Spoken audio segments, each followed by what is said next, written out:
Hello, everyone. This is Jay Skinner, and this is the pre-show of the Buyers and the Sellers Show. Give everybody a chance to get on. We're broadcasting all over the world on Facebook, LinkedIn Live, YouTube, and Twitter. So I'll play a song, we'll have some fun, and get right into it just a minute after 10:35.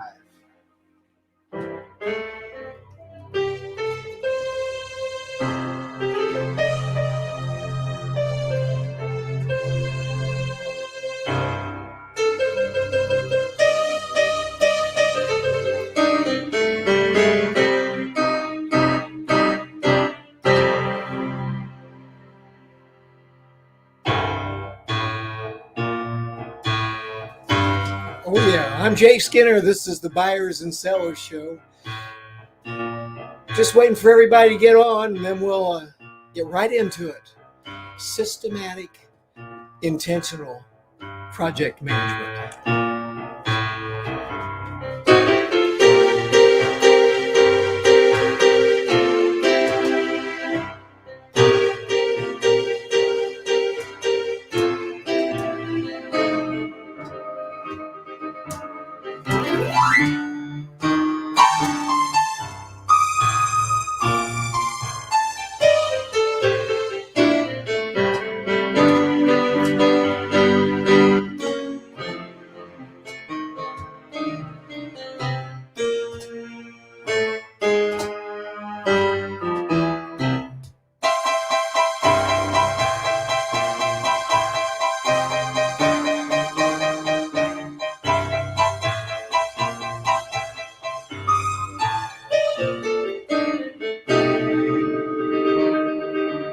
Wow, yeah.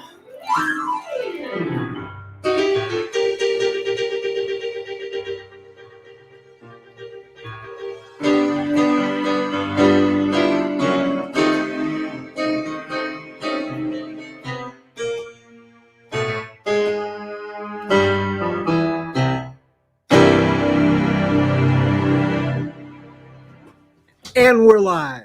I'm Jay Skinner. Thank you all for being here today. And I want to encourage everyone to jump on there. And good morning, Sharon. Good to see you. Thank you. Sharon's been going live every day. We're still on the consecutive run. Sharon, let me know how many days that is. And I want to encourage everybody to get right on here. I'm going to post something so you can find what box to put your comments in. But this is a participative show. And I want everybody to get on board and enjoy that. There we go. Eric, welcome. Glad you enjoyed that. I was having fun. You know, I like to play that blues and some jazz. Anyway, everyone, today, we know this is the Buyers and Sellers Show. And we just got through that pre-show part right there, and this is the title of the show and the content we're going to do in the next 30 minutes. So we're going to have some fun. Got my Buyers and Sellers Show cup. Can you see that? How cool is that? And Merry Christmas to me from my son. That was good. Looks like we got a good crowd brewing here. Comments coming up, and boy, do I really appreciate it. Look, Sharon says 8:22 today, not going to stop till she gets to 1,000 around July 4th. How cool is that? Can you imagine doing 1,000, even 800 consecutive daily lives in your business and that sort of thing? And Sharon did it. And if you watch our replay broadcast of December 24th, you'll get to meet Sharon. She was my guest, and we talked about the whole thing, what she was doing, and the whole context that she was in, and how right now I'd say she has broken the record now for her company. No one's gone that long, this many consecutive lives. So this is just unbelievable and fantastic. Congratulations, Sharon. So as we're talking about these projects, I want you to know that I'm interested in your comments. Jump in there. I'm going to try to get through these in a way that makes sense. I'm guilty sometimes of get attracted by bright, shiny objects over there and going off into tangents, and I'm going to try not to be tangential. Okay, how do you like that for a word? The PDT system, the name of my company is the PDT Associates, and it stands for Project, Process, Profit, People Development Team. It's a collaborative, multidisciplinary approach to project management and problem solving that I've developed over many years successfully. And really, so much of it has been as a result of just watching people do projects. Many times, my vendors, people I'm paying, bumping through projects in a way that just kind of blows my mind. Imagine this idea here. It's called the shade tree mechanic. And this is a guy started one project, didn't get done, started another. But the shade tree mechanic is the guy or gal that pulls their car underneath the tree and pulls something out and tries this, then tries that, and goes back to the auto parts store and tries this and then tries that. And, it's like a hit and miss approach to problem solving and getting a job done. And it's like, hey, man, that's great for your house or however you want to do it. But when it comes to your company and working with lots of people and trying to be efficient, effective, and profitable, it's not a very good way to approach things. A systematic, multidisciplinary, collaborative approach to problem solving that some people don't want to do because they think it takes too much time is really the most effective way. Doesn't it make sense that you just do it once well and get it done rather than do it a little bit halfway, trial and error, back and forth, back and forth, back and forth, and maybe never ever get there and always be kind of dissatisfied with what you're getting? Now, those of you in manufacturing know that the same thing applies to quality control and delivering great products. I worked for a company for years that had virtually no complaints about quality, product, manufacturing, anything. Then I got involved with some other companies, and they seemed to think it was normal to have a complaint a week or more, and that they were constantly having problems. And that was normal for them.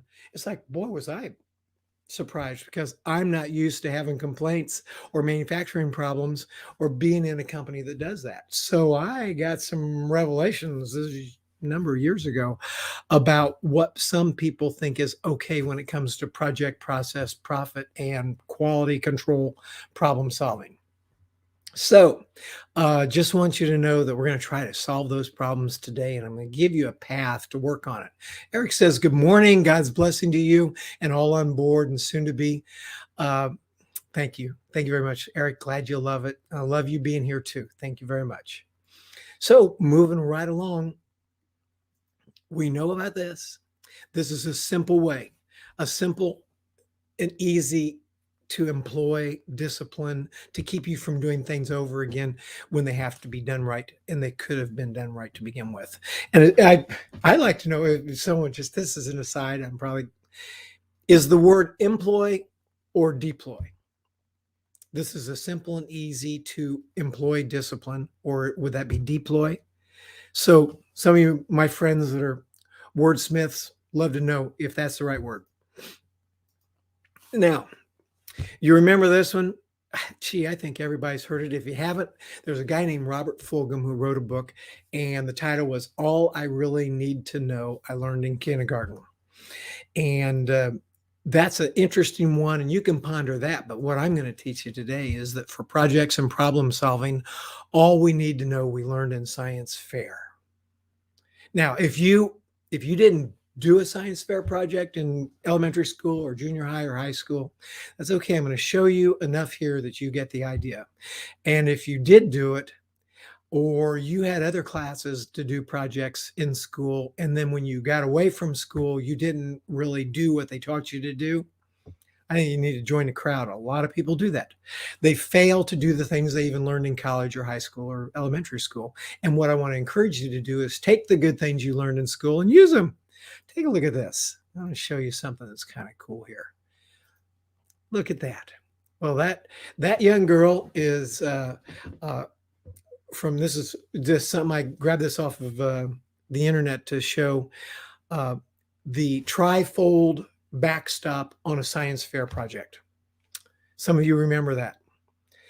And if you would just think that when it comes to science fair projects and your own work projects to solve problems, do them the same way. Now, here's the good news. You don't have to do the Trifold brochure, and you don't have to do that talk with that guy like this. And if you, oh, we might as well just take the minute. She's really smart, and I want you to hear. She's come up with this program, and she's got the different aspects of it. Now, just check this out. It's kind of fun. I'll just give you a minute of it to listen. Here we go.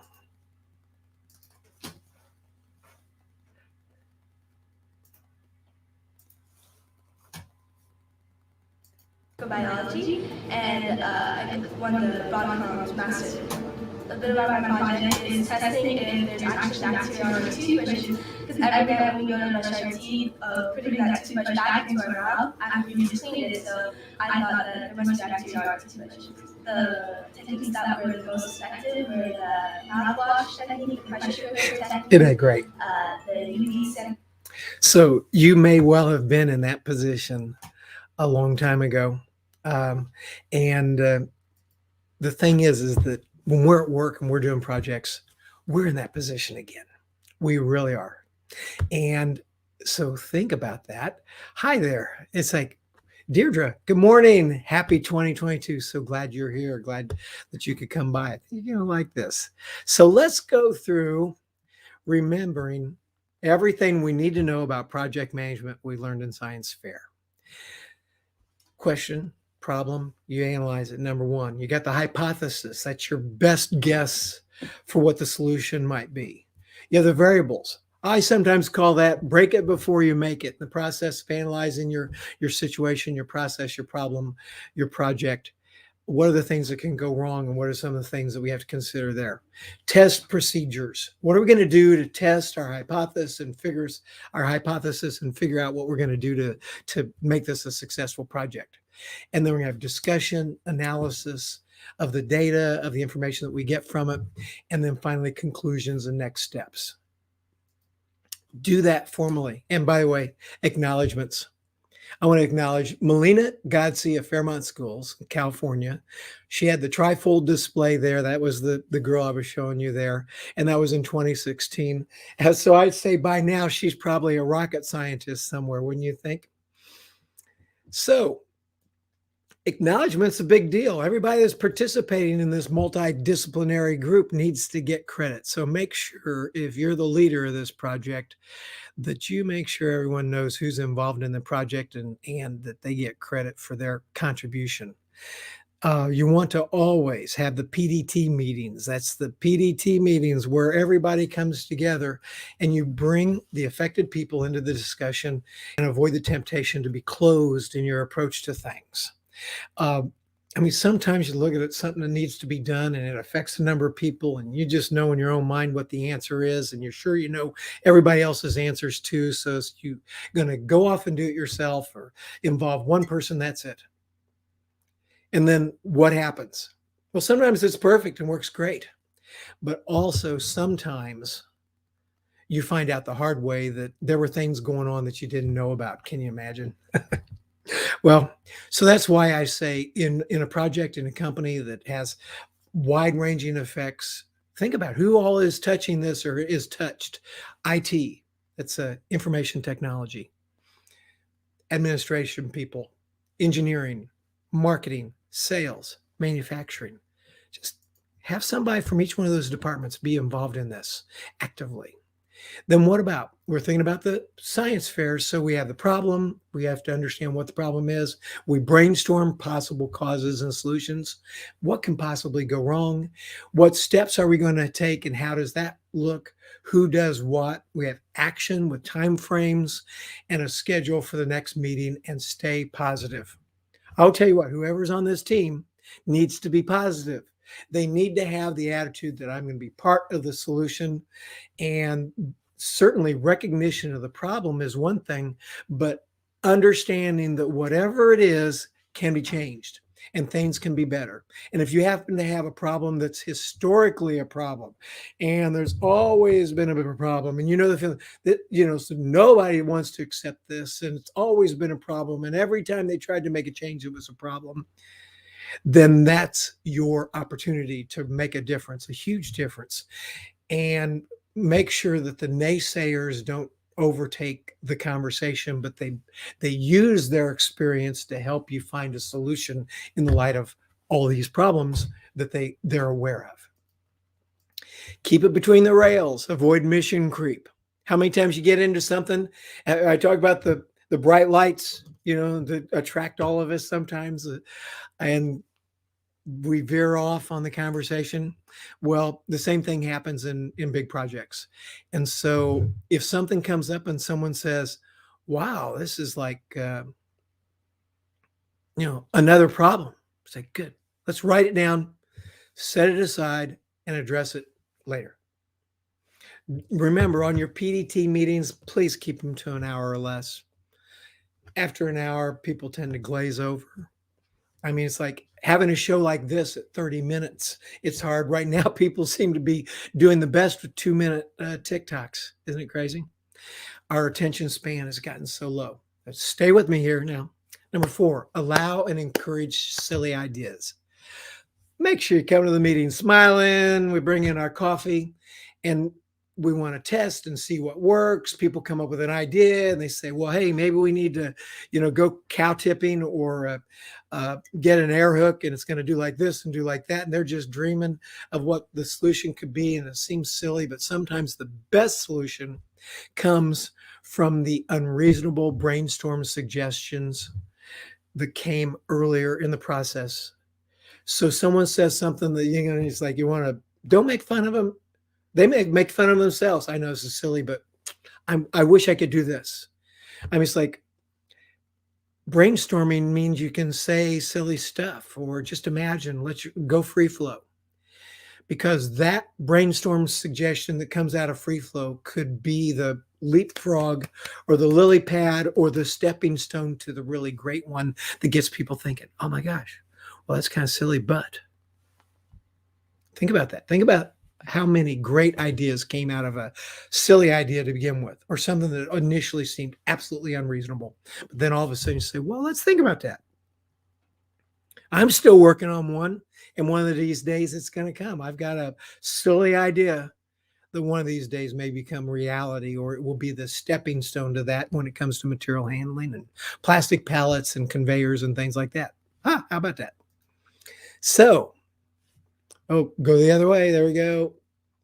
4B, agree on possible solutions to be explored and tested. Don't become a hit and miss shade tree mechanic. Remember that picture earlier?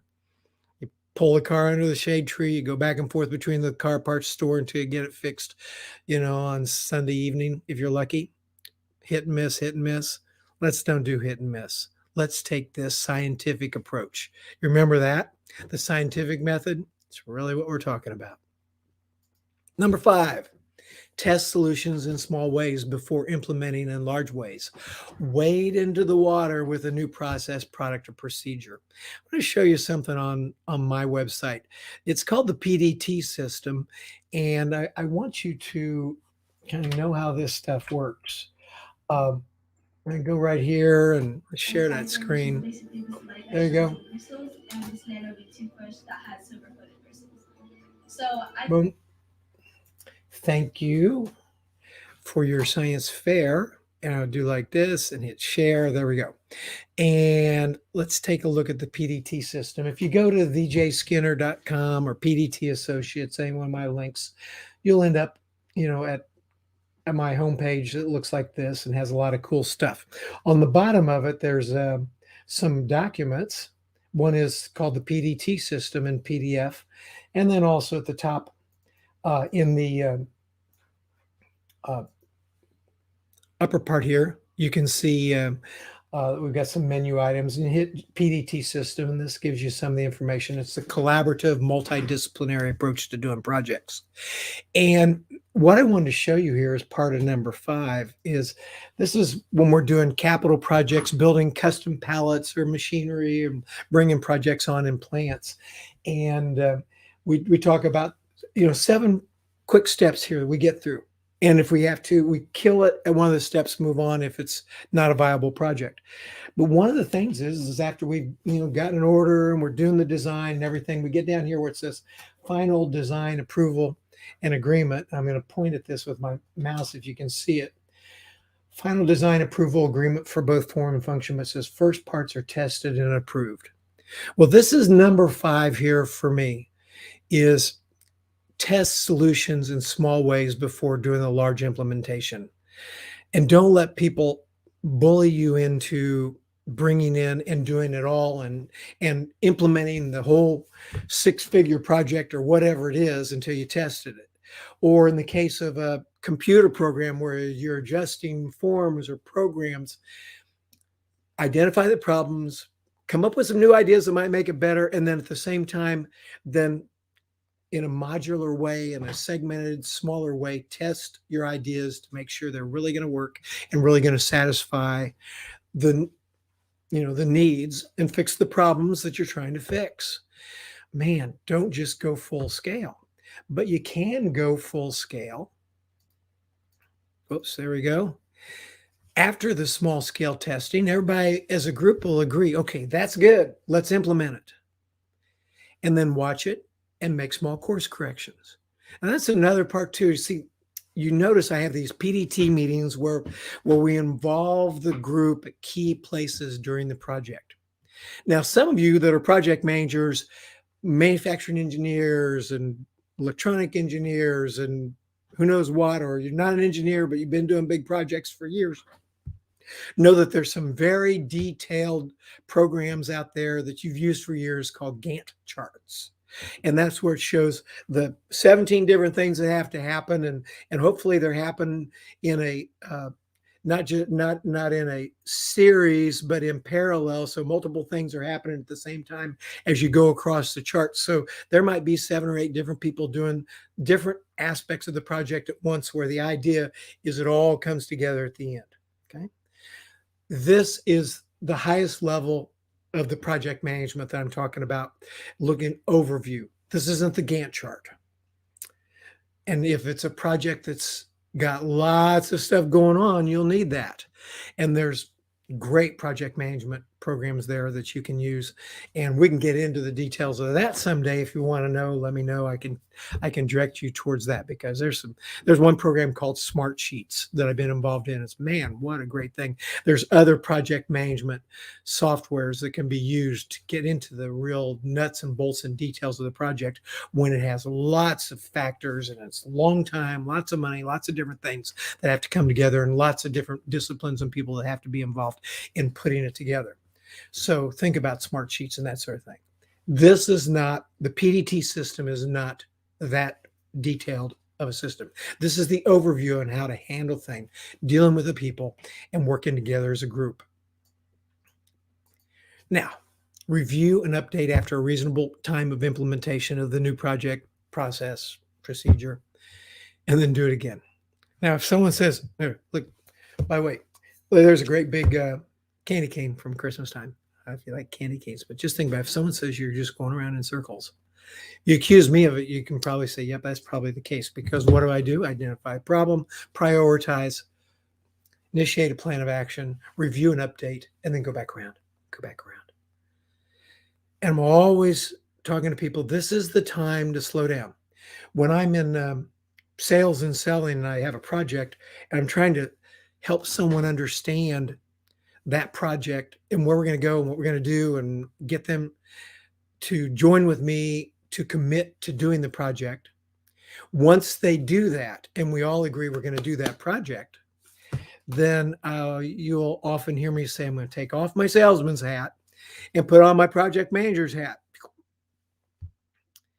And then all of a sudden, from talking a lot faster and showing all the features and benefits and describing all the things we're going to do, how we're going to accomplish it, and what we're going to do, now we go back up to step number 1. What was that?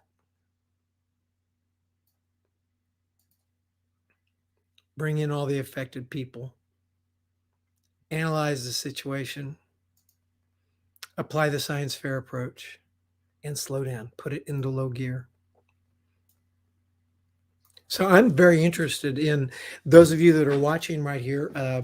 If you have any comments about this, if this sounds like a good program to you, if you've used a similar program and had success in managing things, that you're willing to put the brakes on the project, bring everybody in, have get-togethers periodically as you're putting it together in a way that's going to result in a more successful project, that the quality of what you're putting out will be good initially rather than having to over and over and over and do it. Any thoughts about that? I would love to see if anybody has any comments about their experience in that area. Please jump in there and give me your thoughts. I have a good group here. This is great. At the same time, you may say, man, would I ever like to be able to do that?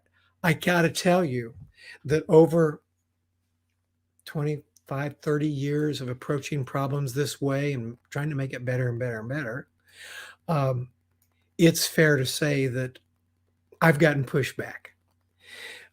Oftentimes people say, oh, this is just too much time, you're going too slow, too many people involved. And then how many times have I sat in a meeting where there's been a complaint about a product or something and someone said, wouldn't it have been better to have worked this out in the beginning? It was predictable that this problem was going to happen, and work it out rather than deliver it to the customer and let them tell us that we made a mistake. We weren't trying to make a mistake, but it was pretty obvious that something could happen, rather than exploring that. Wouldn't it be better if you were in a project and as you're in that project, you identify the things, I call it break it before you make it, that could happen before it gets out there into the public. Hey there, Doug Wing. Good to see you. Welcome to the Buyers and Sellers Show. Glad you're here. Everyone, this is Doug Wing. And he's someone you can learn from too. So we're getting down here on the show. I want to make sure that you know, if you go to dougwing.com, you'll have a chance to see more about him. But what he is he's the son and one of the previous owners of the Little Giant Ladder Company, and his dad Hal Wing was the founder of that company. And now Doug has a book coming out about his dad, and he was a great man. He was someone that when you read about it and you hear about him, you will respect and love. And so I would encourage you to go to dougwing.com and sign up on the list, so when the book comes out, they will let you know, and you can buy one. You will benefit from it. And who doesn't know about Little Giant Ladders? Oh my gosh. It's like everywhere I go, they're wonderful. Anyway, kind of a wrap up. I'm looking to see if there's any additional comments here, because I try to keep it 30 minutes up and down. I got about 3 or 4 more minutes here before we're going to shut it down. Eric says, I like the idea. The main appeal is not having to constantly touch and go and then have to touch and go again and again and so on and so on. Exactly. Having that kind of a approach really does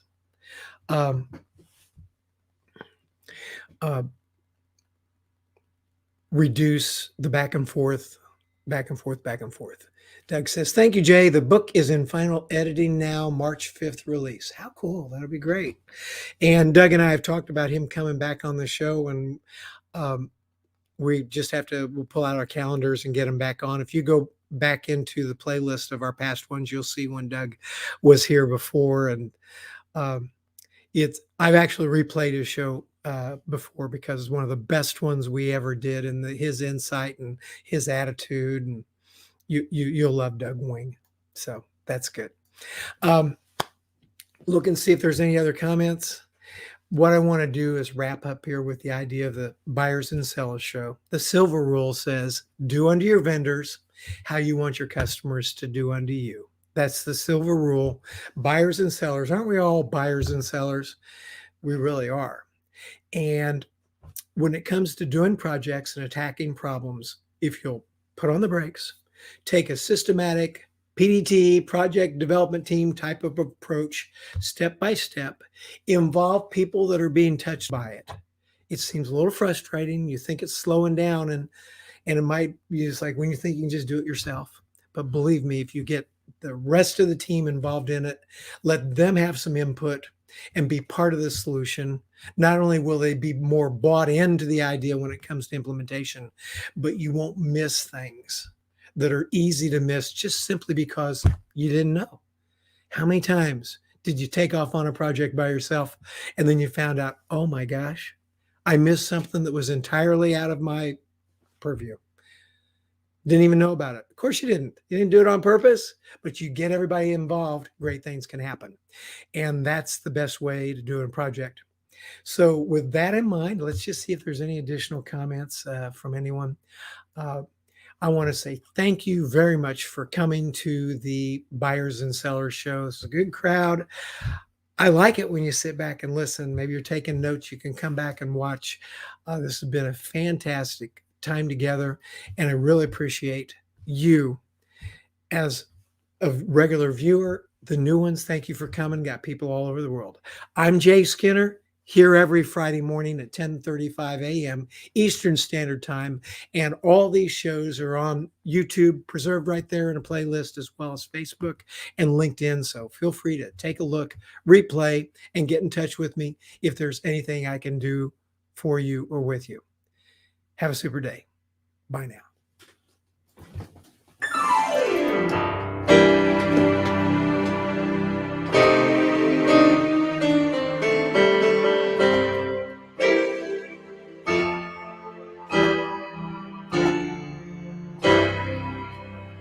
Have a great day. I'm Jay, and I'll see you next week. Bye now.